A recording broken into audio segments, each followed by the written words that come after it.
Let's talk to God.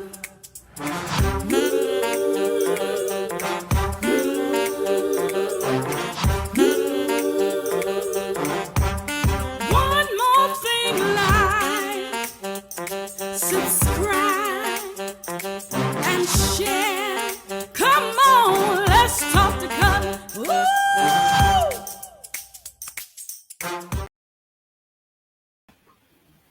Hey everybody, it's Cutler here in the Let's Talk to Cutler broadcast.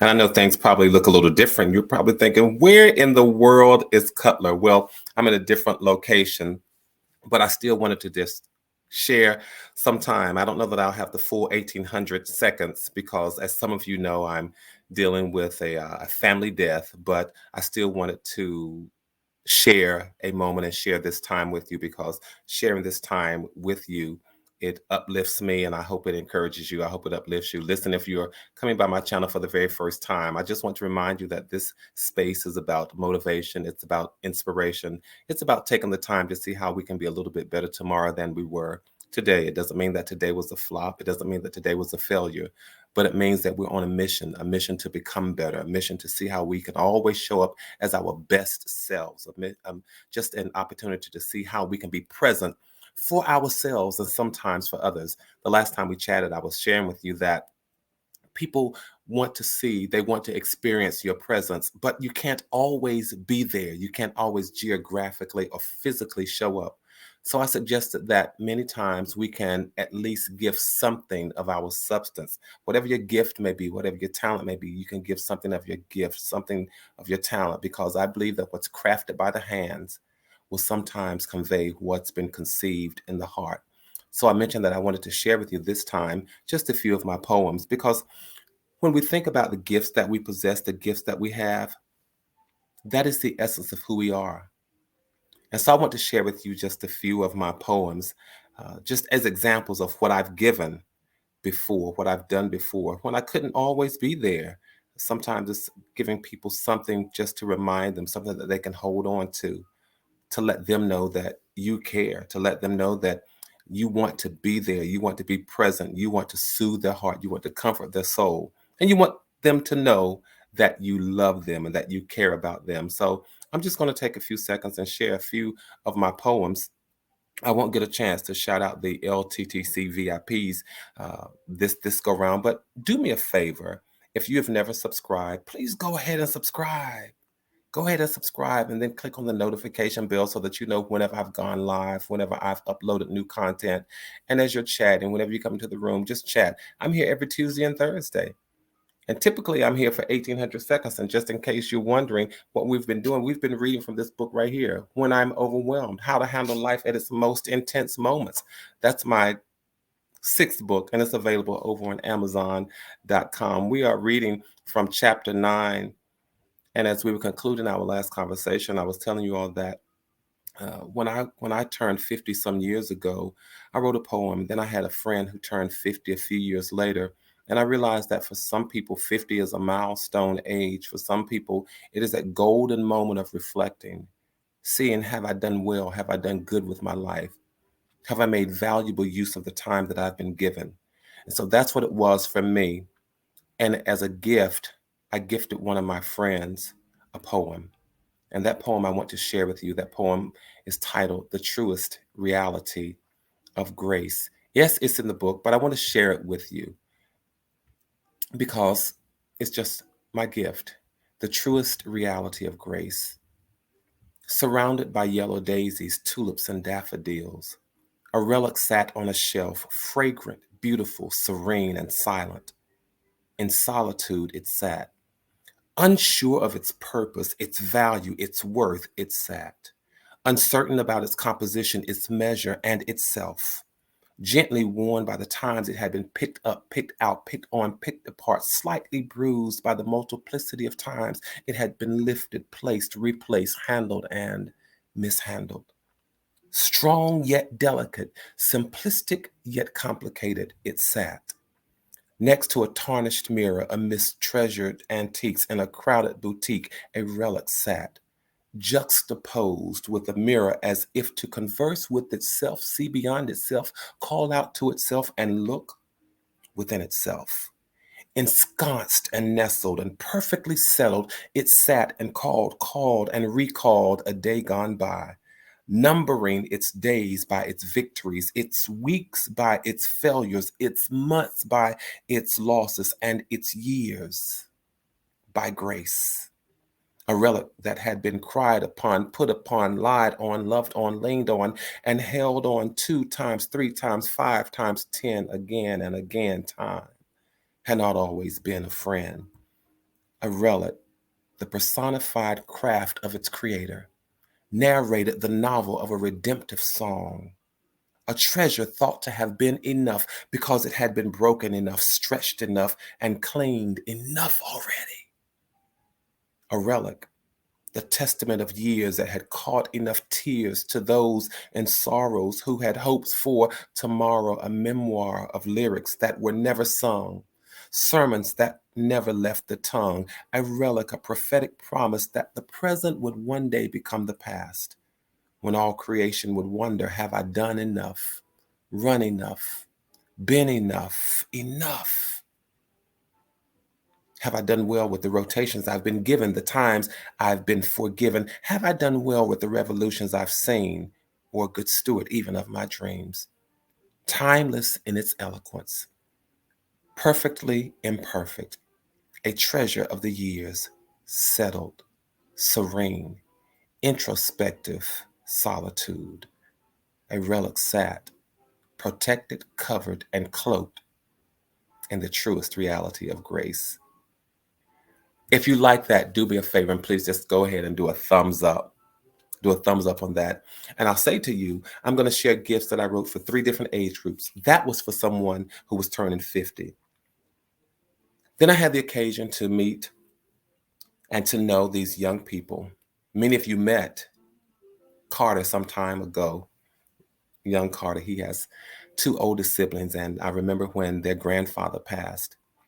And I thought about how I felt when one of my great-grandparents passed. I was around their age at the time. And I wanted to give them something.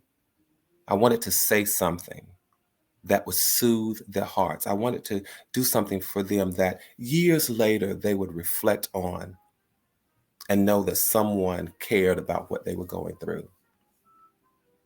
So for them, I wrote this poem, The Absence and the Presence of a Man.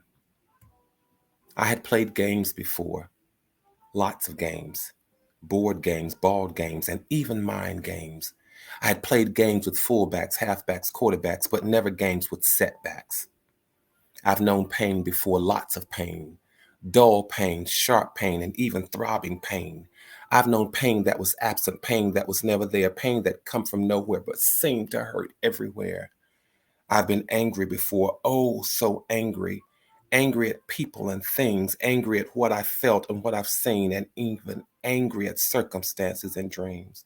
Dreams that didn't come true, dreams that didn't come through, and dreams that never knew they were mine. I've cried before, not a lot, but I have cried. Cried about my mother, sister, and brother. Cried about mama, dada, but not many others. And even about life. Yes, I've cried about life. How life ends and death begins to make me angry and bring me pain. It's not a game. How death brings me face to face with absence. I've known absence before. Absence by the score. But in his death, absence no more, as God promised he would, even work death for my good, as it escorted me to my manhood. His death seemed to take a whole lot from me, but in return gave so much more of him. I never knew why death wouldn't flee. It lingered around like an unwelcome friend. The day he went down, a man came up. A brand new man, an unpolished man, a man who still gets angry and plays lots of games, a man who cries very little, even in the face of pain. The day he went down in a chariot of black and gold, he sent the same chariot to resurrect my soul, and a man was born in the absence and presence of a man. I have one more that I want to share with you. A young lady, 94 years old, one of my greatest fans. I affectionately refer to her as Nana. And I will never forget Nana. One Sunday she saw me and she was telling me that she enjoyed this particular book, the one that we're reading now, When I'm Overwhelmed. And she said, God is going to bless you all the days of your life. And I always pay respect to the elders. And I said, yes, ma'am. She said, because you've taken the time to try to lift and try to encourage people. You shared from your heart. And I said, yes, ma'am. Thank you, Nana. She went on to say to me, I want to buy 8 of your books because all of my friends, whenever they start complaining, I tell them about your book. So may I share with you, when Nana passed, a poem that I offered her daughter and her granddaughter, who had allowed me to be a part of her life. So here you see my gifts, and I call them gifts from my pen. One for someone who was turning 50, one for a group of teenagers, young people, especially that young man, Carter, and his siblings, whose grandfather passed, and now for a 94-year-old woman who was one of the greatest supporters I would have ever known. And that poem I wrote is titled, When Wisdom Speaks, We Become. Timeless is the wisdom of those whose wells have been primed by him who caused all things to be. Ageless is the strength of those whose spirits have always longed to be free. Endless is the light of those who have always helped others to see. Eternal is the beauty of those who were friends with all humanity. Courageous is the heart of her who found peace in each new year. Mighty are the arms of her who sowed, harvested, and reaped through each tear. Powerful is the soul of her who conquered every fear. Exalted is the life of her who kept the Creator near. I'd rather dine with her than sup with princes or queens. I'd rather hear her story than be featured on a silent screen. I'd rather sit at her feet than trample on costly pearls. I'd rather glean from her life than travel across the world. For I heard her speak when others had failed. I heard her speak when my heart did well. I heard her speak from the bed where she lay. I heard her speak with the promise of a new day. With the wisdom of the ages did her soul speak. With the promise of blessed peace did her heart speak. With the joy of one who knew him did her eyes speak. And with the anointing of a chosen vessel did her life speak. Because she spoke, the past declares, the present summons, and the future beckons. Because she spoke, hope endures, faith sustains. Peace now reckons that the suffering is silenced by the reverberating whispers of she who, through eternity, reminds us that I once was young, and now I am.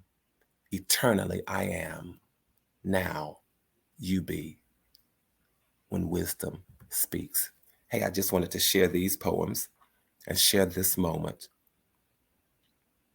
what I call a gift from my pen. Listen, you all be encouraged. I told you I wouldn't be here the entire time. I hope you enjoy these poems. Join me here every Tuesday and Thursday. I try to show up. I try to be present. I try to offer some hope, some inspiration, challenging us to show up a little bit better tomorrow than we did today. I hope you've enjoyed these poems. I'm sorry about the blur. I'm in a different space. And I think I just blurred the background. So listen, do me a favor, you all. Let's keep building community. Let's maintain connectivity. Keep your heads up. Keep your hopes up. Stay safe and stay sane. And know this, that from my heart to yours, there is and always will be much love. Take care. Peace. Until the next time.